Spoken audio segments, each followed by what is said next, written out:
NBA YoungBoy was celebrating his brother's first song release when things turned dark. My little boy, y'all kill my little son. I made me cry this morning, boy. Reports say shots rang out, and now YB is seen all emotional, with folks saying what he plans to do next could change everything. Blood in, blood out. B-Way Youngie, NBA YoungBoy's brother, slid out the feds and dropped his first track. The Opps who've been on YoungBoy's neck for years let it be known they still got smoke for the whole camp. B-Way Youngie ain't just some dude trying to blow off his brother's clout, that's blood. And when you blood tied to NBA YoungBoy, you got a price on your head whether you asked for one or not. On or around February 20th, 2026, B-Way Youngie dropped a new joint called In This B, his first track since touching back down from a bid. The song had that raw, drill-heavy energy you'd expect from somebody who grew up in the same trenches as YoungBoy. Street talk, chest out bars, the kind of music that lets you know a man just came home and got something to get off his chest. Clips started floating around social media. The hip-hop blogs picked it up, but the song hadn't gone mainstream yet. What had everybody talking more than the music was the timing, because B-Way Youngie didn't come home to peace and quiet. He came home to a full-blown war. His brother, NBA YoungBoy, government name Kentrell Galden, has been locked into one of the most treacherous beefs in rap history. And this ain't the type of beef that stays between two rappers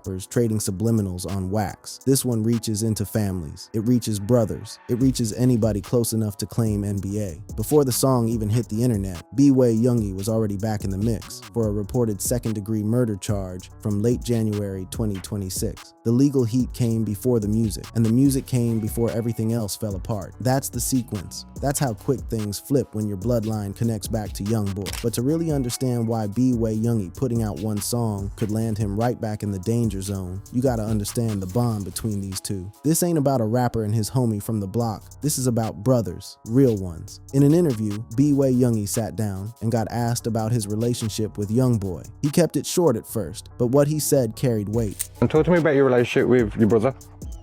With my brother? That's my brother.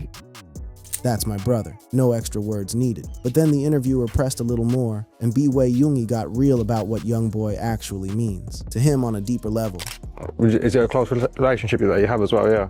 Man, we got a close relationship. He more like a father, but a brother at the same time. A father and a brother wrapped into one person, and then he broke down the why behind it. See, I never had a father. That's why I respect him the way I do. I guess B-Way. He never had a pops, so YoungBoy stepped up and filled that void. That ain't just a music connection or a label situation. That's a lifeline. That's a youngin' who grew up without a father figure, looking at his big brother as the one person who kept him on his feet. And when the interviewer asked how it felt knowing his brother is arguably the biggest rapper walking, B-Way Youngie didn't say nothing about the mansions or the chains or the streams. He talked about what it really meant to him. He's potentially the biggest rap star in the world. That must be a surreal feeling for you as well. It's motivation. Especially knowing where we come from. Motivation, especially knowing where they come from. That tells you everything. Two brothers out of Baton Rouge who didn't grow up with nothing handed to them. No safety net, no silver spoon. The kind of upbringing where just making it to 18 is an accomplishment by itself. And YoungBoy didn't just make it. He turned into one of the most streamed artists on the entire planet. For B-Way Youngie, that wasn't some faraway celebrity story. That was his big brother showing him the blueprint. And YoungBoy didn't just lead by example from a distance. He put that battery in his brother's back directly. Has he given you much advice as well on your music and how to steer your career? He always remind me that I'm the sickest. He always tells me, I'm the sickest. YoungBoy kept gassing his little brother up, telling him over and over that he got it, that he goes stupid on the mic, that he's that dude. That basically means like, I go hard, like, I'm that thing.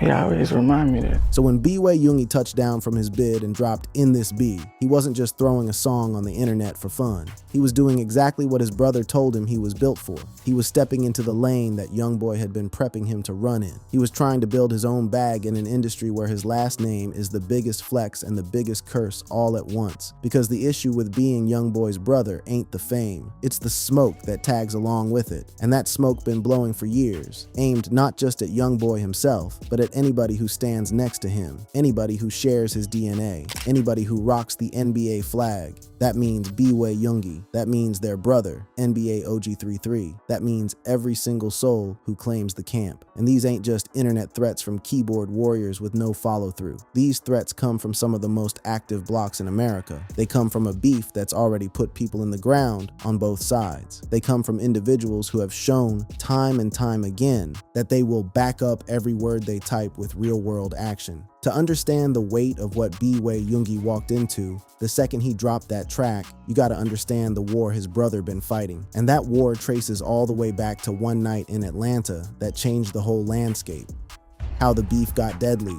The static between NBA YoungBoy's camp and the Chicago faction, Lil Durk, O-Block, OTF, all of them, didn't kick off over a diss track or a slick comment in an interview. It kicked off over a body. November 2020, King Von, one of the coldest storytellers to ever come out of Chicago's O-Block, got hit outside a nightclub in Atlanta and didn't make it. The smoke that led to his death pointed right at Quando Rondo, one of YoungBoy's day one writers and collaborators. Quando and his people were deep in the altercation that ended with shots being fired. And even though YoungBoy wasn't anywhere near Atlanta that night, everybody on the other side drew a direct line from Quando Rondo straight back to NBA YoungBoy. That's when the threats went from petty rap drama to something way more sinister. This wasn't two artists going back and forth for attention and clicks. This was real grief, real rage, the kind of retaliation energy that don't burn out after a few weeks. King Von was more than just a rapper to O-Block. He was their voice. He was the one who took their pain, their losses, and their pride, and turned it into records that the whole world felt. And when he got took out, the people he left behind wanted payback, not in the booth, in the streets. The beef blew up into what a lot of people started calling an interstate gang war, running from Baton Rouge to the A to the Chi, with affiliates on both sides catching slugs that weren't even meant for them specifically, but were meant for the set they rep. Death threats became part of the daily routine. Diss tracks became loaded weapons. Every new release drawing another line that couldn't be uncrossed. YoungBoy poured gasoline on the whole thing with bars that left absolutely zero wiggle room for misinterpretation. He rapped about O-Block Pack get rolled up, straight up saying he was smoking on King Von's memory, treating the man's death like it was something to celebrate. He followed it with lines about an Atlanta boy get fold up, another blatant reference to how Von got dropped. These weren't slick subliminals buried in wordplay. These were bars built to provoke the most violent possible response from people who had already shown they were ready to slide. And the clapback was exactly what you'd expect. O-Block members got on camera burning green flags, the color tied to YoungBoy's 4KT crew, and stomping them out in front of everybody, sending one crystal clear message: this ain't rap beef no more. This is personal, and it extends to everybody you love. Lil Durk, who had been one of King Von's closest mentors and right-hand men, handled YoungBoy's provocations with a calculated iciness that was somehow even more unsettling than straight-up rage. When YoungBoy put out threats like "you gon' die," Durk's only response was a social media post that read, "Hurry up." He went on Instagram Live, sitting right in front of King Von portraits, staring dead into the camera without uttering a single word. The message was loud and clear. He was waiting, and he wasn't shook. But the threats didn't stay between YoungBoy and Durk. That's always the problem with these beefs. They spread. They bleed outward from the two main figures and swallow everybody caught in the crossfire.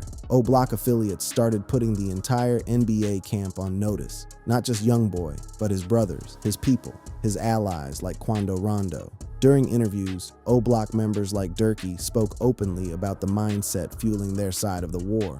A mindset built on the back of losing people like Manaduke and Young, where every funeral stacked another reason on top of the last to spin the block. This wasn't a beef that simmered down with time. It was an open wound that kept getting ripped back open. Every new diss track, every IG post, every tour announcement became another spark near the powder keg. And the people making threats made it dead clear that their targets weren't limited to YoungBoy alone. NBA OG33, YoungBoy's brother, came out publicly and spoke on the threats aimed at the whole NBA camp, a camp that includes blood relatives like himself and B-Way Youngie. specifically tied to YoungBoy's Massa tour. The threats traced back to individuals connected to Lil Durk's circle and King Von's old stomping grounds. OG33 didn't sugarcoat what they were dealing with. These weren't random trolls hiding behind burner accounts. These were people with verified ties to real street activity, sending messages that the NBA family took seriously enough to address in front of the whole world. And that's the climate B way Youngie came home to. A beef that had been raging for 5+ years with no ceasefire in sight. A target stitched to his back that he inherited the day he was born into YoungBoy's bloodline. And a music career that, by its very nature, would park him right back under the spotlight, right where his brothers Opps wanted him. The war had already produced threats, retaliatory diss tracks, burned flags, coordinated social media intimidation campaigns, and real-world violence that left people on both sides in caskets. And it was about to produce something even more dramatic, an event that showed everybody watching just how far YoungBoy's enemies would go to make a point. The Chi Show that got bodied. When NBA YoungBoy announced the Massa tour, with a stop at the United Center in Chicago, the response from O Block and their affiliates was immediate and hostile. They took it as straight disrespect. YoungBoy, the man whose right hand was wrapped up in King Von's death, was about to perform in Von's city, on O Block's turf, and they weren't about to let that slide without making some serious noise. The threats against the Chicago show came from every direction. O Block affiliates put out explicit warnings that YoungBoy won't make it out alive if he stepped foot on that United Center stage. The language wasn't coded or subtle. One message floating around read, "I bet you all type of money, right? If WB come to a show, they at C's not leaving Chicago. I promise." And the threats weren't just pointed at YoungBoy. They extended to Quando Rondo and anybody else tied to the NBA camp who might pull up to the building that night. But the threats didn't stop at social media posturing and tough talk. According to somebody who claimed to have the inside scoop on what went down behind closed doors, the situation escalated to a point where the venue had no choice but to act. What really happened was why YB ended up canceling the show is because it was a lot of death threats being sent to the United Center. Death threats sent straight to the United Center, not just vague internet chatter from anonymous accounts. Actual calls placed to the building itself, spelling out what was going to happen if YoungBoy touched that stage. People was actually calling the United Center. People was actually calling United Center and letting them know, like, people were hitting up the venue directly and delivering messages that left absolutely zero room for interpretation about the consequences of hosting the show. If this show happened, it's gonna go down up there. It was a lot of little fake death threats and like that actually going on, like, you feel me? So, like I told y'all before, King Von, he had a lot of fans. He got a lot of enemies too, and he got a lot of people that, you feel me, that like YB. He got a lot of people that like YB like they like him. But the thing is, like, this his city. Now here's where it gets important. YoungBoy didn't pull the plug himself. According to the same source, YoungBoy was locked in. He wanted to do the show. He was ready to slide into the lion's den and put on for his fans regardless of who had a problem with it. But the call wasn't his to make. You had it was a lot of motherfucking death threats that was called in the United Center. Don't be out here acting like YB backed out of this shit. It wasn't YB decision to do it. Let's say that. It was his label decision. The label pulled the plug, and the United Center co-signed the decision. Both parties linked up at the last possible minute and agreed that the risk was too crazy to move forward. YB didn't cancel the show. The label and the United Center, they came together. They came together and killed the whole thing. And the reasoning boiled down to two factors: bread and safety. And they made this decision at the last minute because it was death threats coming through the United Center about if YB did the show, that it was gonna go down up there, and you feel me? And the United Center didn't want to have to pay for extra security. You know what I'm saying? The financial picture alone was wild. YoungBoy was reportedly locked in at $600,000 to $700,000 just for the performance. But with the flood of threats pouring in, the label told the United Center they needed to seriously upgrade security. We gonna need y'all to beef up on the security and shit like that, right? They The United Center didn't want to do it. The United Center crunched the numbers and said nah. They were already on the hook for YoungBoy's bag. Now they were being asked to stack additional security costs on top, bring in on-duty police officers, and put together the kind of operation you'd normally associate with a presidential visit, not a hip-hop concert. They told the label that woo up the bam, like, if we got to do all of this, it's getting to the point where we ain't making no money up this man, and we got to beef up. The venue was bleeding money before the doors even opened. Between the performance check, the beefed up security detail, and the price tag of having uniformed officers stationed throughout the building, all of which was coming out of the United Center's pocket, the math just didn't add up anymore. So we already done paid this man $600,000-$700,000. Now we gotta beef up security and we gotta have on-duty police officers here. Y'all know how much this shit costing us? And then came the moment that tipped the whole thing over the edge. It wasn't just general death threats no more. Memo, an O-Block affiliate, hopped in an interview and said something that sent shockwaves through the entire operation. Like, they get the call and up there, and it was those motherfucking interviews when Memo jumped his ass up on that interview and he said it's gonna be a fan that walk up on YB and he got a bomb strapped to him. A fan with a bomb strapped to him. That statement set off a whole new avalanche of threats, including straight up bomb threats called directly into the United Center. They started doing like bomb threats and shit at the United Center, to the United Center, blood. They was doing all type of shit like that, blood. They ended up canceling the show.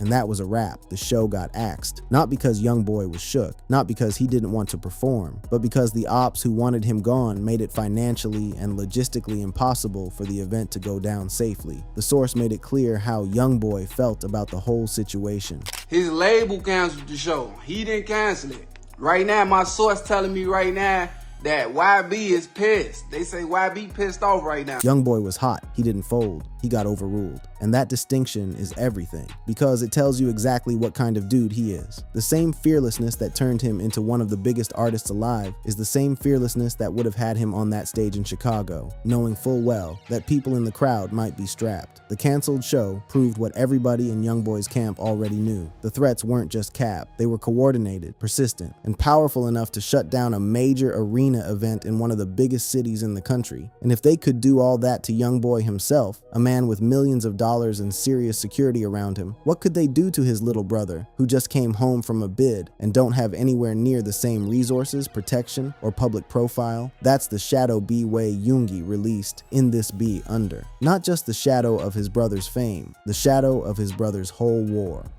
A track record of burning every bridge. To fully clock the minefield that B-Way Youngie walked into, you gotta understand something fundamental about NBA YoungBoy. The man has a documented, relentless habit of going scorched earth on damn near everybody who enters his orbit. It ain't just rival gang members or opposing rap cliques. YoungBoy has turned on his own signees, dissed his own mama, scrapped with his own fans, and violated people who once rode for him with their whole chest. The fallout from all of that is a man who's got smoke coming from every conceivable angle, and a little brother who catches all of that residual heat just because they share the same blood. Take the No Cap situation. No Cap was signed to YoungBoy's label. He was in the inner circle. He held it down for YoungBoy for 3 whole years, but in late 2022, when a fan asked No Cap on Twitter to drop new music with Top, No Cap gave what sounded like a perfectly normal response. He said he wanted to establish himself first so people wouldn't say he only blew up because of YoungBoy's cosign. That one tweet made YoungBoy snap. He jumped on Instagram and started airing out a man who had been loyal to him day in and day out. He called him a worker. He told him they don't make music together because he don't rock with him like that. He publicly stated that No Cap pays him, basically saying that even being on YoungBoy's label meant you owed tribute rather than being treated like a partner. And when No Cap pushed back by explaining his loyalty and the 3 years he held everything together, YoungBoy went even harder, calling him broke, clowning his tax problems, and weaponizing every piece of personal info he had against the man. The fallout with No Cap wasn't a one-off, it was a pattern. The streets believe the real reason YoungBoy turned on No Cap was because No Cap wouldn't jump into YoungBoy's beef with Lil Durk. In YoungBoy's world, staying neutral is the same as choosing the other side. If you ain't stepping into the war with him, you're against him. And that mindset don't just create ops out of rivals, it creates ops out of people who used to be family. The exact same thing played out with Moneybagg Yo. In 2017, the two were tight enough to drop a whole collab tape together. other. But damn near immediately after the tape hit the streets, YoungBoy hopped on IG and started disrespecting both the project and Moneybagg personally. No explanation, no trigger, just raw, unpredictable hostility that flipped a creative partnership into a physical confrontation, because YoungBoy's crew and Moneybagg's people reportedly got into a scrap at a mall shortly after the falling out. Then there was the situation with DJ Flip, who Boozy had arranged to use a studio through. YoungBoy slid through to the same studio, posted up on the couch cussing with his girl, and when it came time to lay some vocals, he looked at the man whose studio it was and said one word. Wait, hold on. Why did he kick you out the studio? Bro, I don't know what he was on that day. I with him heavy though.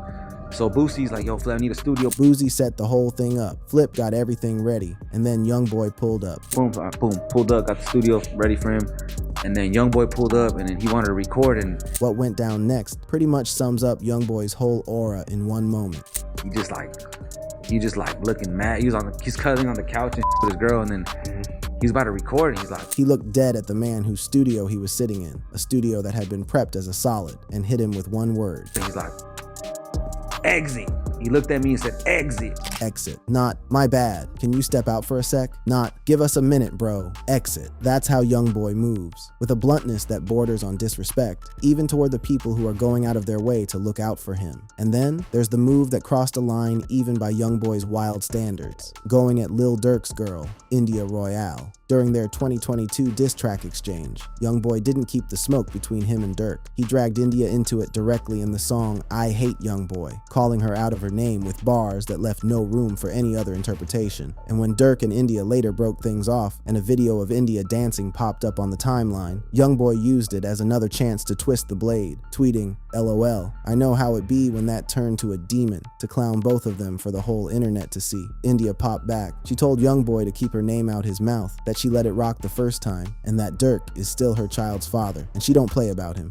YoungBoy's response was vintage top. I know one thing, you ain't gon' mother playing with me, essentially telling a woman that things could get real ugly for her too if she kept testing him. This is the behavioral blueprint that has defined YoungBoy's entire run in this game. Confrontation with no guardrails, disrespect with no hesitation, a willingness to say and do whatever enters his dome, regardless of the blowback, not just for himself, but for everybody in his orbit. His mama got kicked out of the crib he bought her because she went live on the gram. His DJ got stomped out backstage at a show in Florence, South Carolina by YoungBoy and Quando Rondo for what appeared to be no reason at all, an attack that left the man with a busted tooth and injuries bad enough to take to court. His shows have been marked by incidents where people smuggled blicks into the venue, creating the kind of security disaster that eventually played a role in the Chicago cancellation. Every single one of these incidents adds another name to the list of people holding a grudge against YoungBoy. Every bridge he burns creates another potential threat, and those threats don't just land on him. They land on the people closest to him, and the person closest to him, the one who looks at him as both a father figure and a brother, is B-Way Youngie. B-Way Youngie didn't sign up to inherit these enemies. He didn't choose the beef with O-Block, or the fallout with No Cap, or the death threats pouring out of Chicago. But when you're YoungBoy's blood, choice got nothing to do with it. You're in the war whether you enlisted or not, and dropping a song, putting yourself out there with aggressive drill bars, and the NBA name stamped on your identity, is like stepping into a room full of people who've been waiting for exactly this type of opportunity. The price tag,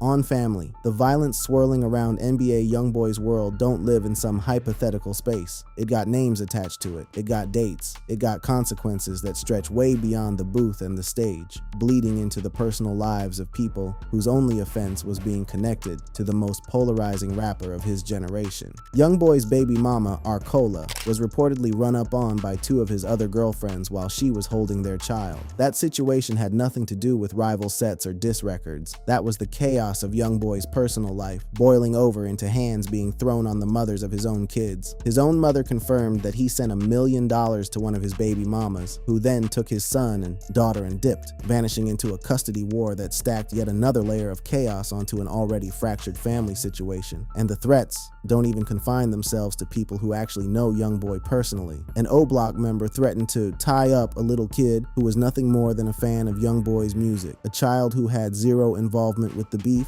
zero involvement with gang politics, zero involvement with anything other than bumping a rapper's songs. That's how deep the hatred runs. It reaches kids, it reaches complete strangers, it reaches anybody who can be used as a pawn to get at the person they really want to touch. So what does all of that mean for B-Way Youngie? It means dropping in this B wasn't just a career play, it was a declaration, whether he intended it that way or not, that he exists in the same universe as his brother, that he carries the same last name, that he makes the same type of hard-hitting music, and that he's willing to step under the same spotlight that has turned every other person in YoungBoy's circle into somebody the Opps got their eyes on. The beef between YoungBoy's camp and the Chicago faction has already left bodies on both sides. Associates laid down, homies put in the dirt, family members threatened to their face, major concerts shut down, and the escalation shows absolutely no sign of letting up. Every new song, every new post, every new public appearance by anybody flying the NBA banner becomes a potential trigger for the next round of the cycle.